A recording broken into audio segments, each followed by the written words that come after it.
কিছুটা সত্যতা নাই তা না, আবার ওই যেটা বললাম এটা যাতে না হয় সেজন্যই কিন্তু আমাদের কমিটি আছে, ওনারা অ্যানালাইসিস করে এটা করেন।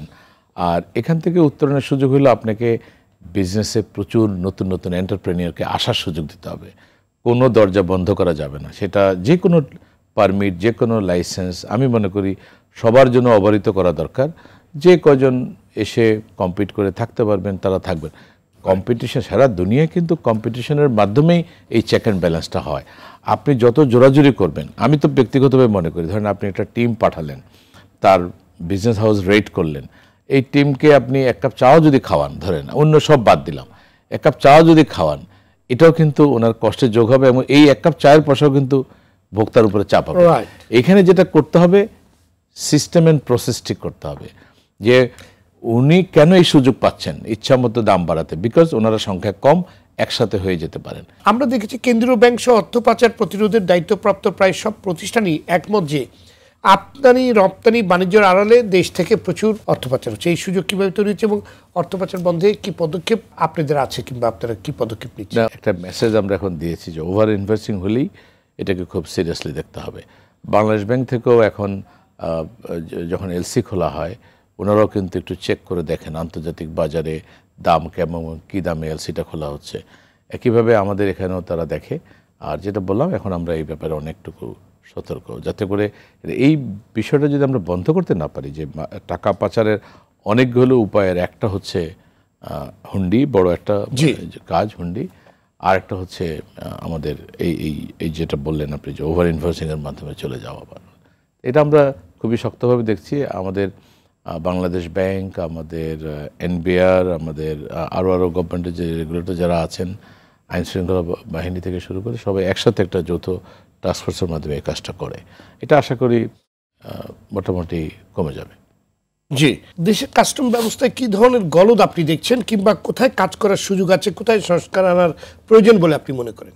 যে আমরা যদি প্রতিটা কাজকে অটোমেট করতে পারি, আমার ক্লায়েন্টকে যদি আমার কাছে আসতে না হয় এবং আমার সাথে যদি তার কোনো ফিজিক্যাল ইন্টারাকশন না হয়, এইটাই এখন সময়ের দাবি। সারা পৃথিবীতে অন্যান্য রেভিনিউ অ্যাডমিনিস্ট্রেশনগুলো এইভাবেই কাজ করে।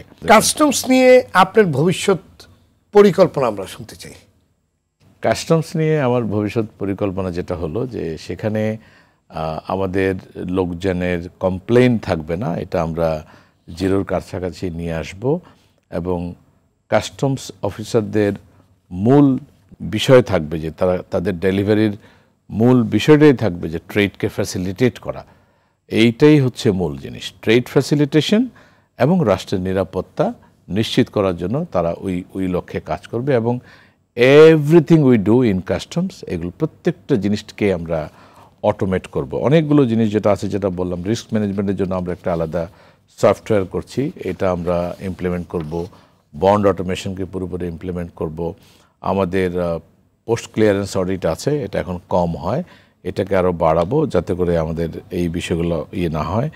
আমাদের কোনো ট্যাক্স পেয়ার যদি মনে করে যে আমার এই আমদানি নিয়ে একটু শঙ্কা আছে, একটু অস্বচ্ছতা আছে, আমি আগে থেকে এনবিআর থেকে জেনে নিই। অ্যাডভান্স রুলিং যে সিস্টেম, সেটাকে আরও স্ট্রেংথেন করব।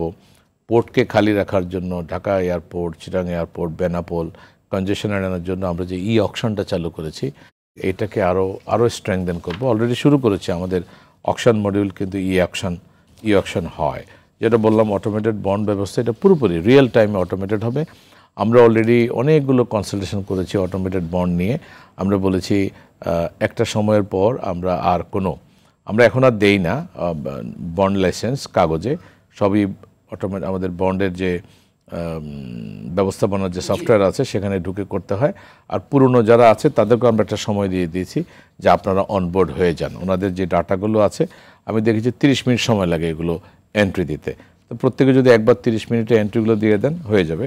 এরপর থেকে আমরা আর অফলাইনে কোনো কাজকর্ম আমরা করবো না। যেটা আমি আগেও বলেছি, অথরাইজড ইকোনমিক অপারেটর যেটা, এটা যদি আমরা চালু করতে পারি, আমার বিদেশি বিনিয়োগকারীরা যদি 3টা জিনিস পায়, যে আমি কনফিডেন্স, আমি কমপ্লায়েন্ট, আমি কাস্টম হাউসে কোনো রকমের কোনো ফর্মালিটি ছাড়া স্ট্রেইট আমার প্রিমিজেসে মাল চলে যাবে, এটা যেটা অথরাইজড ইকোনমিক অপারেটর, অলরেডি আমরা 14টাকে লাইসেন্স দিয়েছি, আরও কয়েকটা লাইসেন্সের প্রসেসে আছে।